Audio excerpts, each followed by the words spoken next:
ভোটের বাজারেই আমরা দেখেছি বিজেপি ভার্সেস বিজেপির লড়াই, যেখানে বিজেপি নেতার নামে পোস্টার ফেলেছেন বিজেপিরই বিদ্রোহী কর্মীরা। এবার মুখোমুখি বিতর্কে বিজেপির দুই হেভিওয়েট।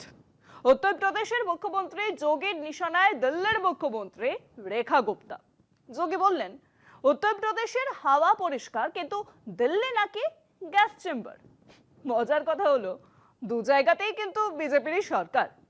যোগী বলেছেন, রাজধানীতে মানুষ চোখ জ্বালা আর শ্বাসকষ্টে ভুগছে। প্রশ্ন উঠছে, দিল্লির বাতাস এত খারাপ হলো কিভাবে? দিল্লির উন্নয়ন নিয়ে বিজেপি কতই না লাফালাফি করে। সেই উন্নয়নের গল্প যদি সত্যি হয়, তাহলে যোগী এমন বলছেন কেন? এর আগে দিল্লির দূষণ নিয়ে কথা উঠলেই বিজেপি বলেছে বিরোধীরা অপপ্রচার চালাচ্ছে। এবার খোদ যোগীজির মন্তব্যকেও কি অপপ্রচার বলবে বিজেপি?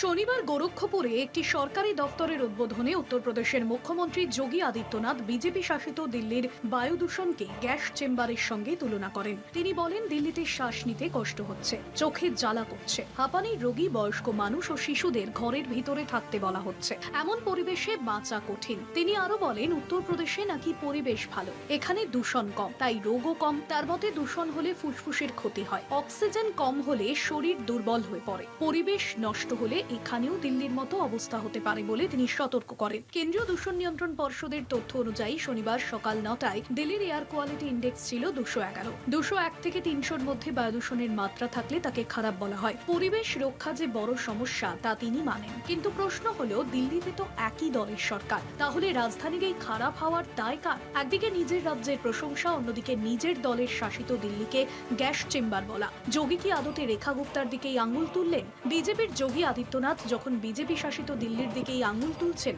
তখন একটা কথা স্পষ্ট হয়ে যায়, দিল্লির দূষণ নিয়ে রেখা গুপ্তার বিরুদ্ধে বিরোধীরা যে অভিযোগ তুলেছিল তার সবটাই সত্যি। কলকাতা টিভি।